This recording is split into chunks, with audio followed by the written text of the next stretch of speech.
Hello दोस्तों, आप सभी का स्वागत है हमारे यूट्यूब चैनल सुगम करता में। दोस्तों, मेरा नाम विशाल है। मैंने पहली बार में ही सीटेट का पेपर 1 और पेपर 2 दोनों ही एग्ज़ाम क्वालिफाई किए हैं। दिसंबर 2022 में जो सीटेट का एग्ज़ाम हुआ था वो मैंने क्वालिफाई किया है। ये मेरा रिजल्ट है, आप देख सकते हैं।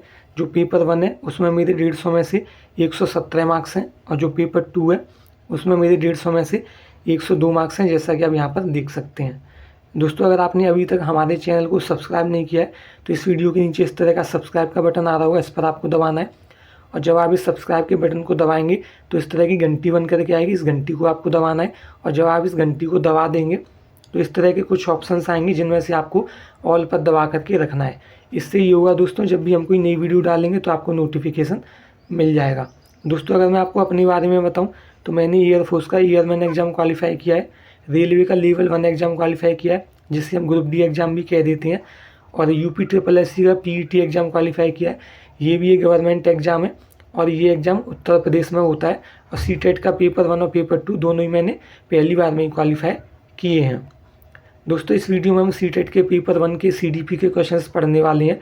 11 जनवरी 2023 को जो सीटेट का पेपर 1 हुआ था उसमें सीडीपी के जो 30 क्वेश्चंस पूछे गए थे उन सभी क्वेश्चंस को हम इस वीडियो में पढ़ने वाले हैं। अगर आप हमारी सभी वीडियोस को देखते हैं, रेगुलर चैनल को फॉलो करते हैं, तो आप आसानी से सीडीपी में 30 में से 30 नंबर लेकर के आ सकते हैं। ये पेपर नंबर 5 है। इससे पहले हम 4 पेपर सॉल्व कर चुके हैं जिन्हें आप हमारे चैनल की प्ले लिस्ट में जाकर के देख सकते हैं। सभी क्वेश्चंस को एकदम अच्छे से और डिटेल में डिस्कस किया गया है।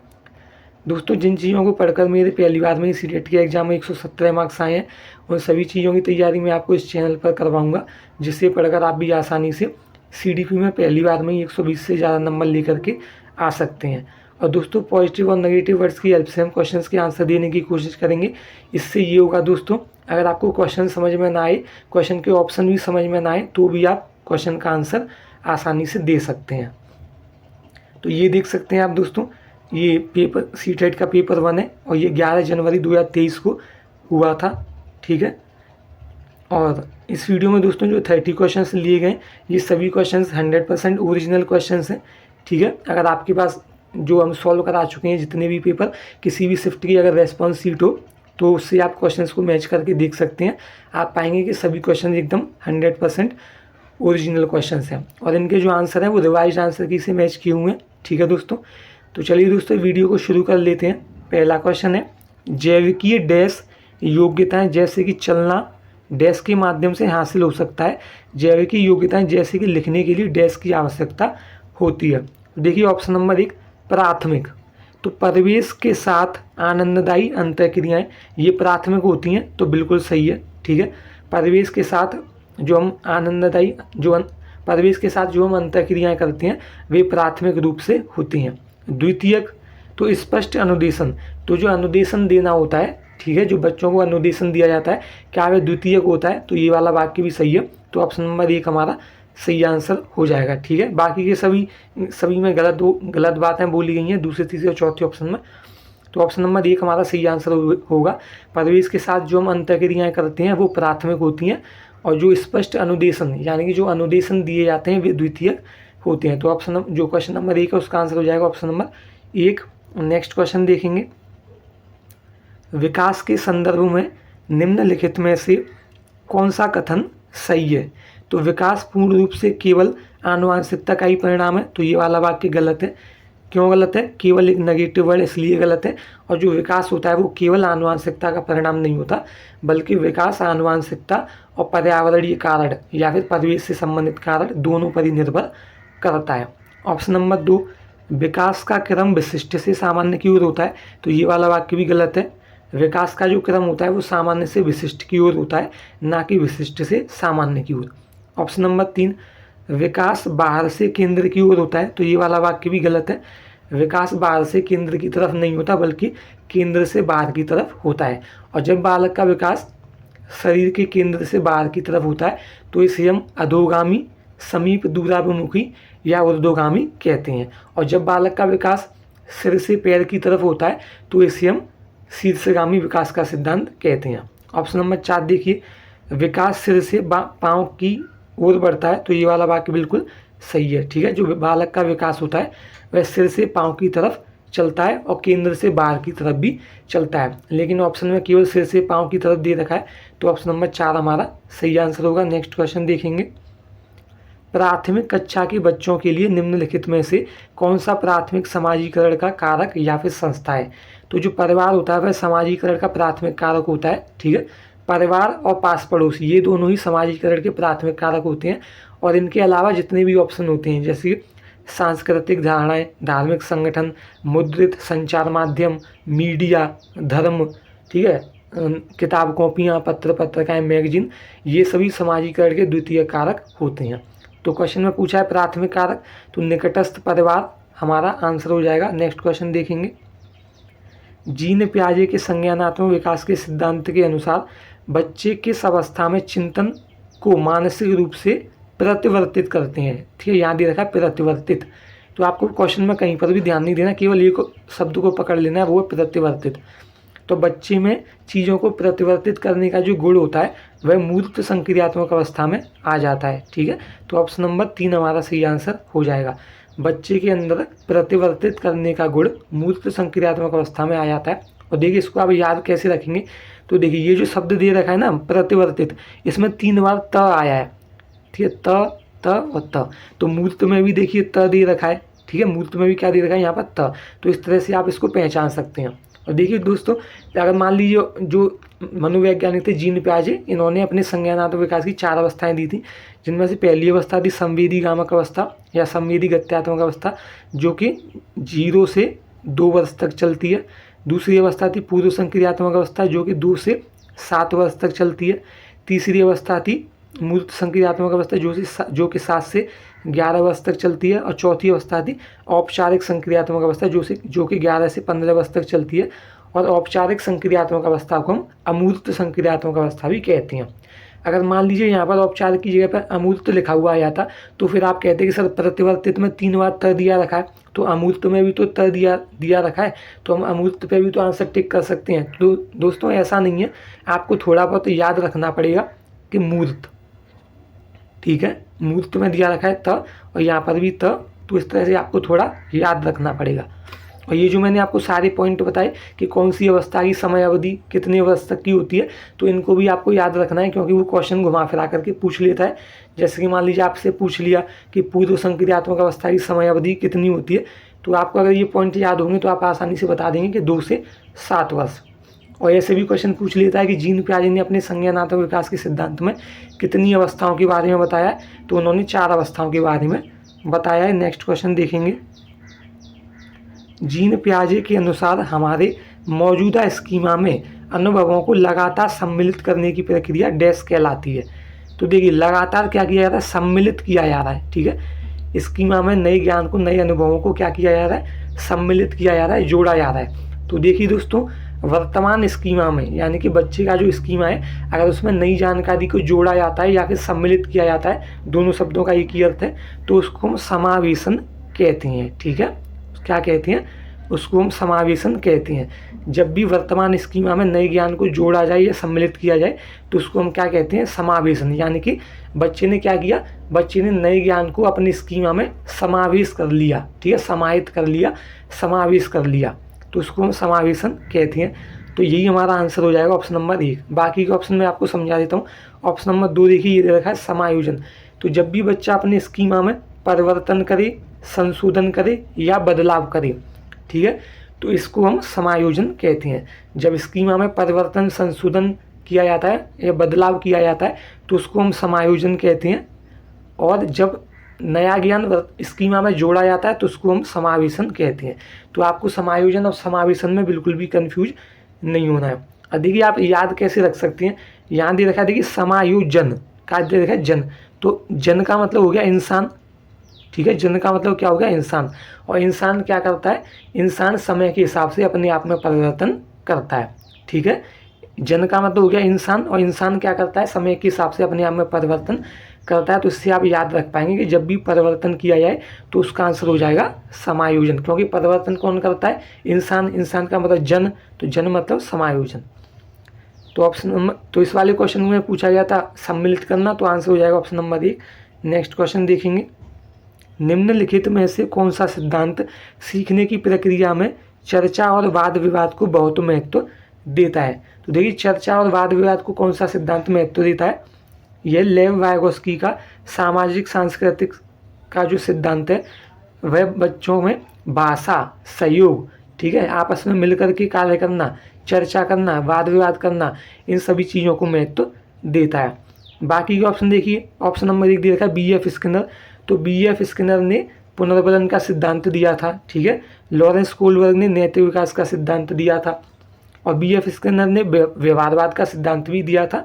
और जो सिगमंड फ्रायड थे मनोवैज्ञानिक, इन्होंने मनोविश्लेषणात्मक सिद्धांत दिया था। तो ये सारे पॉइंट्स भी आपको याद रखने हैं, क्योंकि इनमें से भी घुमा फिरा कर क्वेश्चन आपसे पूछा जा सकता है। जैसे कि मान लीजिए वो क्वेश्चन पूछ लेता है सीटेट के एग्जाम में कि सामाजिक सांस्कृतिक विकास का सिद्धांत किस मनोवैज्ञानिक ने प्रतिपादित किया था, तो इसका आंसर हो जाएगा लेव वाइगोस्की ने। तो इस तरह से भी क्वेश्चन पूछ लिए जाते हैं, तो आपको एकदम डिटेल में सारी पॉइंट्स को याद रखना पड़ेगा। नेक्स्ट क्वेश्चन देखेंगे, एक विद्यार्थी को किसी सवाल से जूझते देखकर उसकी अध्यापिका उस सवाल की भाषा को सरल करने और कुछ संकेत देने का निर्णय लेती है। लेव वाइगोस्की के सिद्धांत में से क्या कहा गया है? तो देखिए दोस्तों, जब भी शिक्षक के द्वारा बालक की सहायता की जाती है तो इसको हम पाठ प्रदान करना कहते हैं। और पाठ प्रदान करने के लिए संकेतों और इशारों का इस्तेमाल किया जाता है। और जब भी बच्चों को पाठ प्रदान की जाती है तो बच्चे को सवाल का सीधा सीधा उत्तर नहीं बताया जाता है, बल्कि इशारों और संकेतों से थोड़ी थोड़ी उसकी मदद की जाती है, जिससे कि बच्चा उत्तर तक पहुंच सके। तो ऑप्शन नंबर 3 हमारा सही आंसर होगा। ठीक है, देखिए यहाँ दे रखा है ऑप्शन नंबर 4 आत्मसातकरण। तो आत्मसातकरण जीन पियाजे के सिद्धांत से संबंधित है, अनुकूलन भी जीन पियाजे से संबंधित है। ठीक है, नेक्स्ट क्वेश्चन देखेंगे, लॉरेंस कोलबर्ग ने बच्चों एवं वयस्कों में नैतिक तर्क का मूल्यांकन के लिए किसका उपयोग किया? तो किसका उपयोग किया था? परिकल्पित स्थितियों का प्रयोग किया था। ठीक है, ऑप्शन नंबर 1 हमारा सही आंसर होगा। नैतिक विकास का सिद्धांत है वह लॉरेंस कोलबर्ग ने दिया था और इसके मूल्यांकन के लिए उन्होंने परिकल्पित स्थितियों का प्रयोग किया था।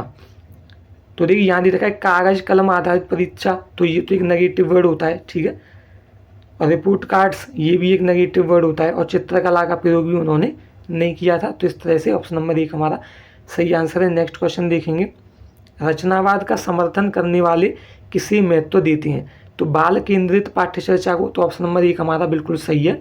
जितने भी मनोवैज्ञानिक हैं जो भी रचनावाद का समर्थन करते हैं वे सभी बाल केंद्रित कक्षा को और बाल केंद्रित पाठ्य वस्तु को, पाठ्यचर्चा को महत्व देते हैं। ठीक है, तो ऑप्शन नंबर 1 हमारा सही आंसर हो जाएगा। देखिए ऑप्शन नंबर 4 में दे रखा है चिंतन के अभिसारी तरीकों को।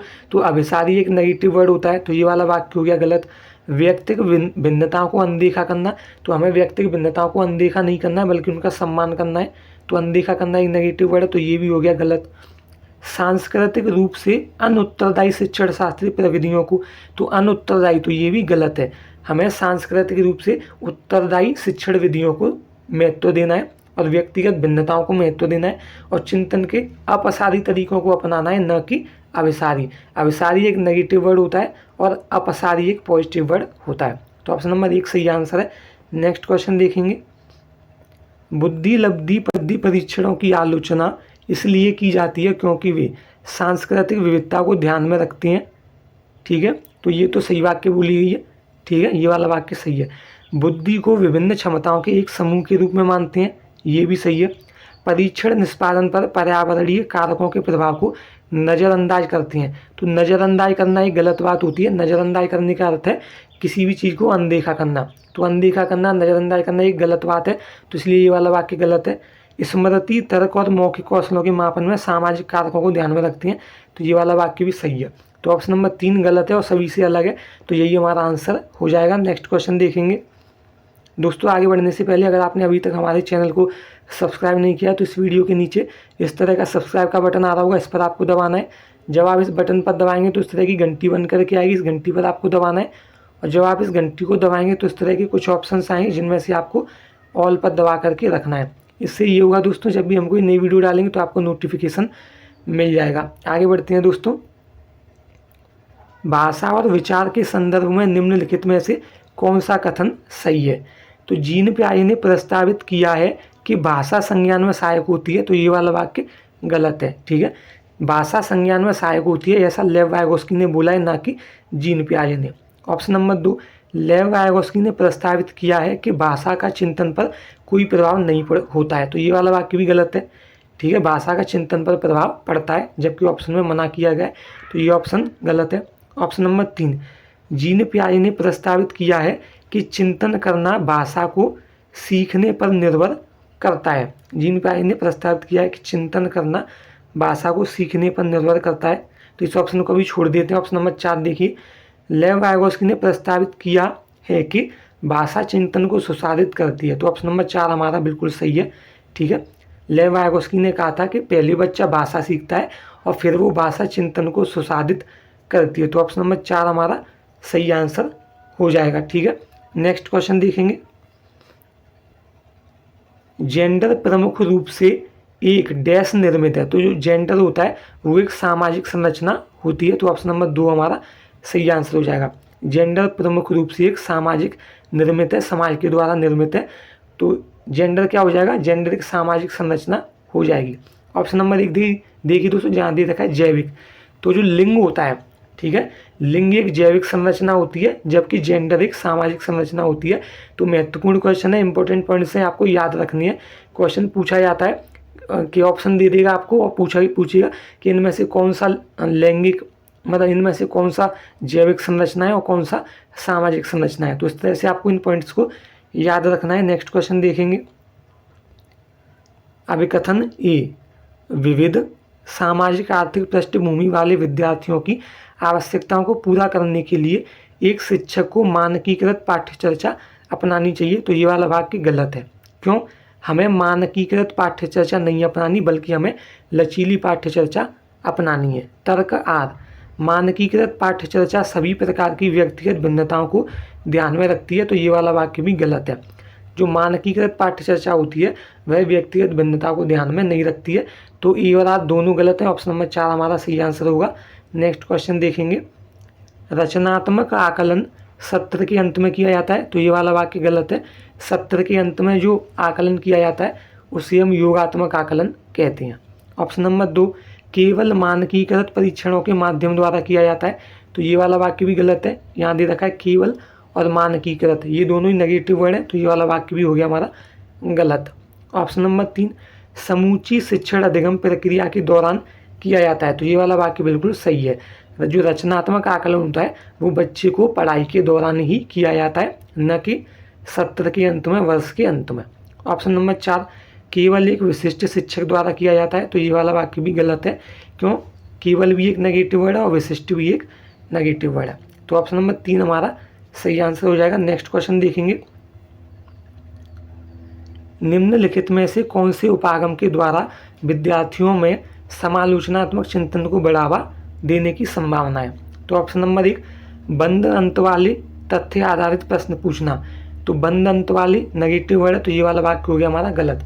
बंद अंत वाले प्रश्न वो होते हैं जिनका उत्तर एक ही होता है या फिर एक ही शब्द में जिनका उत्तर दिया जा सकता है। ऑप्शन नंबर 2, परिकल्पनाओं को विकसित करने में विद्यार्थियों को सहयोग देना, तो ये वाला वाक्य सही है। ऑप्शन नंबर 3, अभिसारी चिंतन को बढ़ावा देना, तो ये वाला वाक्य गलत है। क्यों गलत है, अभी थोड़ी देर पहले मैंने आपको बताया कि अभिसारी चिंतन एक नेगेटिव वर्ड होता है, तो इसलिए ये वाला वाक्य भी गलत है। ऑप्शन नंबर 4, केवल पाठ्य पुस्तकों द्वारा पढ़ाना, तो केवल एक नेगेटिव वर्ड है, इसलिए ये वाला वाक्य भी हो गया हमारा गलत। हमें बालकों को केवल पाठ्य पुस्तक से नहीं पढ़ाना है, तो ऑप्शन नंबर 2 हमारा सही आंसर हो जाएगा। हमें बच्चों में परिकल्पनाओं को विकसित करने में सहयोग देते हैं। ठीक है, यानी कि कौन से उपागम के द्वारा विद्यार्थियों में समालोचनात्मक चिंतन को बढ़ावा देने की संभावना है, तो ऑप्शन नंबर 2 हमारा सही आंसर होगा। नेक्स्ट क्वेश्चन देखेंगे। अनुसूचित जनजाति के विद्यार्थियों के समावेशन को सफल बनाने के लिए यह महत्वपूर्ण है कि प्रमुख समूह द्वारा पसंद की जाने वाली भाषा में पढ़ाया जाए, तो ये वाला वाक्य गलत है। प्रमुख समूह द्वारा पसंद की जाने वाली भाषा में नहीं पढ़ाना है, बल्कि हमें सभी बच्चों के अनुसार ध्यान में रखकर भाषा को पढ़ाना है। ऑप्शन नंबर 2, उनके सांस्कृतिक ज्ञान और अनुभवों की अनदेखी की जाए, तो ये वाला वाक्य भी गलत है। हमें बच्चों के सांस्कृतिक ज्ञान और उनके अनुभवों की अनदेखी नहीं करनी है। अनदेखी करना एक नेगेटिव वर्ड होता है, इसलिए ये वाला वाक्य भी हो गया हमारा गलत। ऑप्शन नंबर 3, उनकी अपनी स्थानीय भाषा में बनाई गई शैक्षिक सामग्रियों को उपलब्ध करवाया जाए, तो ये वाला वाक्य बिल्कुल सही है। उनकी अपनी स्थानीय भाषा में बनाई गई शैक्षिक सामग्री को उपलब्ध करवाना चाहिए। ऑप्शन नंबर 4, विद्यालय और उनके समुदाय के बीच सामाजिक दूरी कायम रखी जाए, तो ये वाला वाक्य भी गलत है। हमें सामाजिक दूरी नहीं बनानी, बल्कि हमें सामाजिक सहयोग बनाना है। ठीक है, तो ऑप्शन नंबर 3 हमारा सही आंसर होगा। नेक्स्ट क्वेश्चन देखेंगे, डिसलेक्सिया से ग्रसित विद्यार्थी। देखिए दोस्तों, जिन बच्चों में डिसलेक्सिया होता है वो क्या करते हैं, उन बच्चों को पढ़ने में कठिनाई होती है। तो देखिए, पढ़ने के लिए अनिच्छुक होती हैं, तो ये वाला वाक्य बिल्कुल सही है। उनका पढ़ने का मन नहीं करता है, पढ़ने में उनका मन नहीं लगता है। तो जिन बच्चों में डिसलेक्सिया होता है वे बच्चे पढ़ने के लिए अनिच्छुक होते हैं, उनका पढ़ने में मन नहीं लगता है। तो ऑप्शन नंबर 4 हमारा सही आंसर हो जाएगा। तो नेक्स्ट क्वेश्चन देखेंगे, निम्नलिखित में से दृष्टिबाधित विद्यार्थियों के समावेशन में कौन एक बाधा बनता है। तो देखिए, कुछ बच्चे जिन्हें देखने में परेशानी होती है, तो कौन सा ऑप्शन है जो उनके लिए बाधा बनेगा, यानी उनके लिए परेशानियां खड़ी करेगा। तो रिकॉर्ड की गई श्रव्य सामग्री, तो ये वाला ऑप्शन उनकी सहायता करेगा। अगर हम किसी भी सामग्री को रिकॉर्ड कर लेते हैं तो बच्चों को दिखाई तो देता नहीं है, लेकिन वे उसे सुन करके चीज़ों को सीख सकते हैं। ब्रेल लिपि वाली पुस्तकें, तो ये वाला वाक्य भी सही है। जिन बच्चों को देखने में कठिनाई होती है तो ब्रेल लिपि उनकी सहायता कर सकती है। ब्रेल लिपि को छू करके बच्चे चीज़ों को समझ सकते हैं, पढ़ सकते हैं। जो ब्रेल लिपि है वह दृष्टिबाधित छात्रों के लिए ही बनाई गई है। ऑप्शन नंबर 3, दृश्यात्मक सहायक सामग्री के मौखिक विवरण, तो बच्चों को पढ़ाने के लिए मौखिक रूप का इस्तेमाल करना, यानी कि मुँह से बोल बोल कर पढ़ाना, तो ये वाला वाक्य भी सही है। ऑप्शन नंबर 4, लिखित या मुद्रित सामग्री, तो ये वाला वाक्य गलत है। अगर हम लिखित या मुद्रित सामग्री, छपी हुई सामग्री का प्रयोग करेंगे तो ये बच्चे के लिए लाभकारी नहीं होगी। क्यों? क्योंकि बच्चे को देखने में कठिनाई होती है। तो ऑप्शन नंबर 4 सबसे अलग है, तो यही हमारा आंसर हो जाएगा। नेक्स्ट क्वेश्चन देखेंगे, निम्नलिखित में से क्या ध्यानाभाव एवं अतिसक्रियता विकार से संबंधित है। देखिए दोस्तों, इसे हम ध्यान न्यूनता अतिक्रियाशीलता विकार भी कह देते हैं। इसमें क्या होता है, इसमें बच्चा ज़्यादा समय तक चीज़ों को ध्यान नहीं रख पाता है और ज़्यादा समय तक एक ही जगह पर बैठ नहीं पाता है और बच्चे का ध्यान बहुत ही जल्दी डाइवर्ट हो जाता है, भटक जाता है। तो ये सारे गुण दर्शाता है। तो देखिए ऑप्शन नंबर 1, उच्च अवधान अवधि, तो ये वाला वाक्य गलत है। उच्च अवधान अवधि का अर्थ है कि बच्चे को चीज़ें ज़्यादा समय तक याद रहती हैं, बिल्कुल नहीं। तो ये वाला ऑप्शन गलत है। ऑप्शन नंबर 2, दृढ़ आवेगशीलता, तो ये वाला वाक्य सही है। इन बच्चों में दृढ़ आवेगशीलता पाया जाता है, यानी कि ये बच्चे बहुत ही जल्दी मूवमेंट करते हैं, कभी उधर, इनका ध्यान भी बहुत ही जल्दी भटकता है। ऑप्शन नंबर 3, निम्न स्तरीय क्रियाशीलता, तो ये नहीं है। सुनने के लिए विस्तारित धैर्य, तो ये भी गलत बात है। ठीक है, इन बच्चों में धैर्य होता है नहीं, धैर्य इनमें नहीं पाया जाता। तो ऑप्शन नंबर 2 हमारा सही आंसर होगा, दृढ़ आवेगशीलता।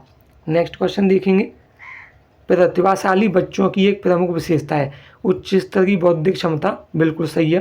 प्रतिभाशाली बच्चों की जो बौद्धिक क्षमता होती है वह उच्च स्तर की होती है। रचनात्मकता की कमी, तो ये वाला वाक्य गलत है। प्रतिभाशाली बच्चों में रचनात्मकता की बिल्कुल भी कमी नहीं होती। बाधित संप्रेषण कौशल, तो ये वाला वाक्य भी गलत है। ये बच्चे संप्रेषण करने में बहुत ही अच्छे होते हैं। ठीक है, दूसरों के विचारों को नकल करने की प्रवृत्ति, तो ये वाला वाक्य गलत है। ये बच्चे दूसरों की नकल नहीं करते हैं, बल्कि अपने विचारों को खुद ही सृजित करते हैं। तो ऑप्शन नंबर 1 सबसे अलग है, बाकी ये 3 ऑप्शन गलत है, एक सही है, तो यही हमारा सही आंसर हो जाएगा। नेक्स्ट क्वेश्चन देखेंगे। दोस्तों, आगे बढ़ने से पहले अगर आपने अभी तक हमारे चैनल को सब्सक्राइब नहीं किया है तो इस वीडियो के नीचे इस तरह का सब्सक्राइब का बटन आ रहा होगा, इस पर आपको दबाना है। इस पर दबाने के बाद ये घंटी बन करके आएगी, इस घंटी को आपको दबाना है और जब आप इस घंटी को दबा देंगे तो इस तरह के कुछ ऑप्शन आएंगे जिनमें से आपको ऑल पर दबा करके रखना है। इससे ये होगा दोस्तों, जब भी हम कोई नई वीडियो डालेंगे तो आपको नोटिफिकेशन मिल जाएगा। आगे बढ़ते हैं। अभिकथन ए, एक शिक्षक को विषय वस्तु को पढ़ाने के लिए उसे सम्बद्ध एवं संगठित तरीके से प्रस्तुत करना चाहिए, तो ये वाला वाक्य बिल्कुल सही है। एक शिक्षक को चीज़ों को पढ़ाने के लिए उन्हें एक दूसरे से संबद्ध करना चाहिए, जोड़ना चाहिए और संगठित तरीके से प्रस्तुत करना चाहिए, तो ये वाला वाक्य सही है। तर्क आर, सीखना एक निष्क्रिय प्रक्रिया है, तो ये वाला वाक्य गलत है। सीखना यानी कि अधिगम, तो क्या अधिगम एक निष्क्रिय प्रक्रिया होती है, तो गलत बात है। अधिगम एक सक्रिय और जटिल प्रक्रिया होती है।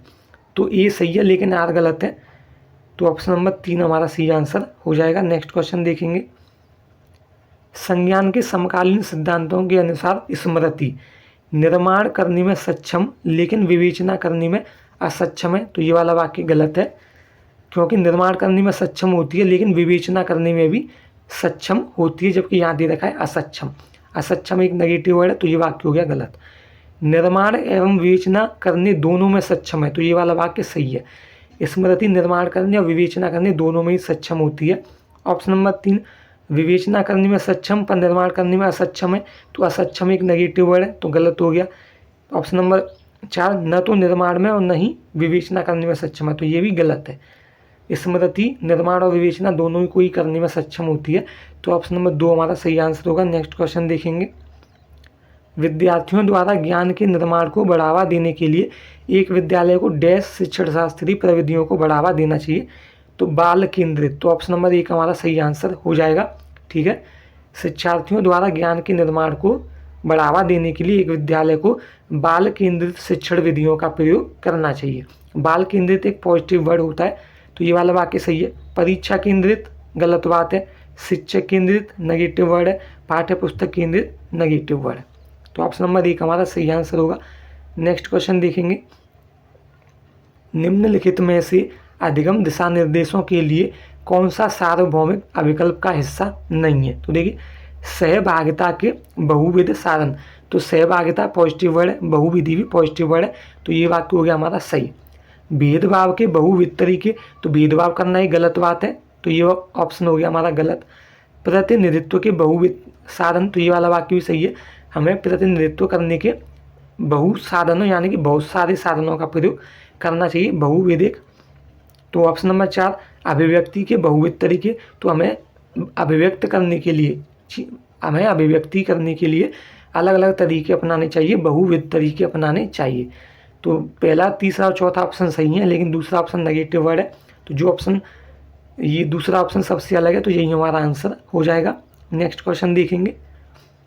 निम्नलिखित में से किसके द्वारा समस्या समाधान को बढ़ावा दिया जा सकता है, तो अनुरूपात्मक चिंतन, तो ये वाला वाक्य बिल्कुल सही है, क्योंकि यहाँ दे रखा है अनुरूप, तो अनुरूप का मतलब अच्छा, ठीक है, अनुरूप अनुकूल ये सभी पॉजिटिव वर्ड होते हैं, तो अनुरूपात्मक चिंतन सही बात है। कार्यात्मक स्थिरता, तो स्थिरता एक नेगेटिव वर्ड है, गलत हो गया। प्रतिक्रियाओं का समुच्चय, तो प्रतिक्रियाओं का समुच्चय नहीं होना चाहिए, गलत है। अभिसारी चिंतन गलत है, अभिसारी चिंतन एक नेगेटिव वर्ड होता है और अपसारी चिंतन एक पॉजिटिव वर्ड होता है, तो यहाँ दे रखा है अभिसारी चिंतन, इसलिए ये हो गया गलत। तो अनुरूपात्मक चिंतन पॉजिटिव वर्ड है, ये हमारा सही आंसर हो जाएगा। नेक्स्ट क्वेश्चन देखेंगे। अभिकथन ए, विद्यालय आने से पूर्व छोटे बच्चे अपने परिवेश की समझ बनाने के सहज सिद्धांत मौजूद होते हैं, तो ये वाला वाक्य बिल्कुल सही है। बच्चे विद्यालय से आने से पूर्व भी उनके अंदर परिवेश की समझ बनाने की क्षमता होती है। तर्क आर, इस प्रकार की समझ पूरी तरह से अतार्किक है और इसकी अनदेखी करनी चाहिए, तो अनदेखी करना एक नेगेटिव वर्ड है, अतार्किक भी एक नेगेटिव वर्ड है, तो ये वाला वाक्य हो गया गलत। तो ए सही है लेकिन आर गलत है, तो ऑप्शन नंबर 3 हमारा सही आंसर हो जाएगा। नेक्स्ट क्वेश्चन देखेंगे। भावनाओं के बारे में निम्नलिखित में से कौन सा कथन सही नहीं है, तो भावनाएं कौशलों को प्रक्रमित करने व सूचनाओं को प्रभावित करती हैं, तो ये वाला वाक्य बिल्कुल सही है। भावात्मक विकास परिवेशी कारकों से प्रभावित होता है, ये भी सही है। भावनाएं और संज्ञान दोनों अपने आप में एक दूसरे से स्वतंत्र हैं, तो ये वाला वाक्य गलत है। भावनाओं का अर्थ होता है संज्ञान, भावनाओं का अर्थ होता है संवेग, तो संवेग और संज्ञान एक दूसरे से स्वतंत्र यानी कि अलग नहीं होते, बल्कि एक दूसरे के साथ जुड़े हुए होते हैं, एक दूसरे के साथ गुथे हुए होते हैं। ऑप्शन नंबर 4 भावनाएं अधिगम के लिए अभिप्रेरणा को प्रभावित करती हैं, तो ये वाला वाक्य भी सही है, ये वाला वाक्य भी सही है। तो ऑप्शन नंबर 3 गलत है, तो यही सभी ऑप्शन से डिफरेंट है, तो यही हमारा आंसर होगा। नेक्स्ट क्वेश्चन देखेंगे। निम्नलिखित में से कौन सा आंतरिक अभिप्रेरणा का उदाहरण नहीं है, तो देखिए दोस्तों, ऐसी चीज़ें जो कि बच्चों के अंदर से आती हैं वो सभी आंतरिक अभिप्रेरणा की उदाहरण होती हैं। जैसे कि जिज्ञासा, तो जिज्ञासा एक आंतरिक गुण है, तो यह आंतरिक अभिप्रेरणा का उदाहरण है, तो यहाँ लिख देता हूँ मैं ए। रुचि, रुचि भी बच्चे के अंदर से ही आती है, ठीक है, किसी भी चीज़ को पढ़ने में बच्चे की जो रुचि है वो अंदरूनी होती है, तो ये भी आंतरिक अभिप्रेरणा का उदाहरण है। स्पष्टता के लिए चाहत, यानी कि बच्चे के अंदर किसी भी काम को करने की चाह होती है, किसी भी चीज़ को पढ़ने की चाह होती है, तो ये भी आंतरिक होती है, ठीक है। पुरस्कार पाने के लिए, तो पुरस्कार क्या होता है, जो पुरस्कार होते हैं, इनाम, पुरस्कार, ये सभी, या फिर बच्चे की प्रशंसा करना, ये सभी कार्य बाहरी रूप से किए जाते हैं, तो ऑप्शन नंबर 4 बाहरी अभिप्रेरणा का उदाहरण है।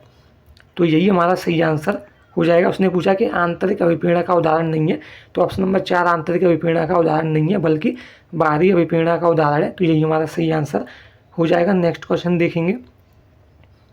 सीखना अधिक प्रभावी होता है जब विषय वस्तु को वास्तविक जीवन के अनुभवों के साथ जोड़ा जाए, तो ये वाला वाक्य बिल्कुल सही है। जब भी बालकों को पढ़ाई जाने वाली चीज़ को उनके जीवन के अनुभवों के साथ जोड़ा जाता है, तो इस तरह से बच्चे अच्छी तरह से सीखते हैं। ऑप्शन नंबर 2 पठन सामग्री बहुत ही अमूर्त एवं जटिल हो, तो ये वाला वाक्य गलत है। अगर सामग्री अमूर्त होगी और जटिल होगी, तो जटिल का मतलब होता है कठिन, तो बच्चे उसको आसानी से नहीं सीख पाएंगे। ऑप्शन नंबर 3 विषय वस्तु को असंबद्ध रूप से टुकड़ों टुकड़ों में पढ़ाया जाए, तो ये वाला वाक्य भी गलत है। क्यों गलत है, यहाँ दे रखा असंबद्ध, तो चीज़ें असंबद्ध नहीं होनी चाहिए बल्कि संबद्ध होनी चाहिए, तो असंबद्ध एक नेगेटिव वर्ड है, तो ये ऑप्शन गलत है। पूर्व ज्ञान से संबद्धता स्थापित न की जाए, तो ये वाला वाक्य गलत है। इसमें बोला गया कि पूर्व ज्ञान को बच्चों से न जोड़ा जाए, तो ऐसा हमें बिल्कुल भी नहीं करना है। हमें बच्चे के पूर्व ज्ञान से नई पढ़ाई जाने वाली चीज़ों को जोड़ना है, संबद्ध करना है, तो ऑप्शन नंबर 1 हमारा सही आंसर होगा। नेक्स्ट क्वेश्चन देखेंगे। एक अनुकूल सीखने का वातावरण बनाने के लिए एक शिक्षक को क्या करना चाहिए, तो विद्यार्थियों के बीच सहयोग को बढ़ावा देना चाहिए, तो बिल्कुल सही बात है। हमें विद्यार्थियों के बीच सहयोग को बढ़ावा देना है, आपस में मेल जोल उनमें बढ़ाना है, और वो मिलजुल करके पढ़ें, इन चीज़ों को प्रोत्साहित करना है। ऑप्शन नंबर 2 विद्यार्थियों से बेहद कम अपेक्षाएं रखना, तो ये वाला वाक्य गलत है। हमें विद्यार्थियों से कम अपेक्षाएं नहीं रखनी, बल्कि हमें बच्चों से बहुत सारी अपेक्षाएं रखनी है, और उन्हीं के हिसाब से बच्चों को अच्छे तरीके से पढ़ाना भी है। ऑप्शन नंबर 3 महारत उन्मुख प्रतिपुष्टि देने से बचना चाहिए, तो ये वाला वाक्य गलत है। विद्यार्थियों को कोई स्वायत्तता नहीं देनी चाहिए, ये वाला वाक्य गलत है। स्वायत्तता देने का अर्थ है कि बच्चों को फ्री छोड़ना नहीं चाहिए, तो हमें बच्चों को फ्री छोड़ना है, जबकि ऑप्शन में बोल रहा है कि स्वायत्तता नहीं देनी चाहिए, यानी कि आज़ादी नहीं देनी चाहिए, इसलिए ये वाला वाक्य गलत है। हमें बच्चों को आज़ादी, स्वतंत्रता देनी चाहिए, तो ऑप्शन नंबर 1 हमारा सही आंसर होगा। दोस्तों CDP के 30 क्वेश्चन हम इस वीडियो में अच्छे तरीके से पढ़ चुके हैं, अच्छे से डिस्कस कर चुके हैं, और अगर आपने अभी तक हमारे चैनल को सब्सक्राइब नहीं किया है, तो इस वीडियो के नीचे इस तरह का सब्सक्राइब का बटन आ रहा होगा, इस पर आपको दबाना है, और जब आप सब्सक्राइब पर दबा देंगे तो इस तरह की घंटी बन करके आएगी, इस घंटी पर आपको दबाना है, और जब आप इस घंटी को दबा देंगे तो इस तरह के कुछ ऑप्शन आएंगे, जिनमें से आपको ऑल पर दबा करके रखना है। इससे ये होगा, जब भी हम कोई नई वीडियो डालेंगे तो आपको नोटिफिकेशन मिल जाएगा। तो ये वीडियो आपको कैसी लगी कमेंट करके ज़रूर बताइएगा।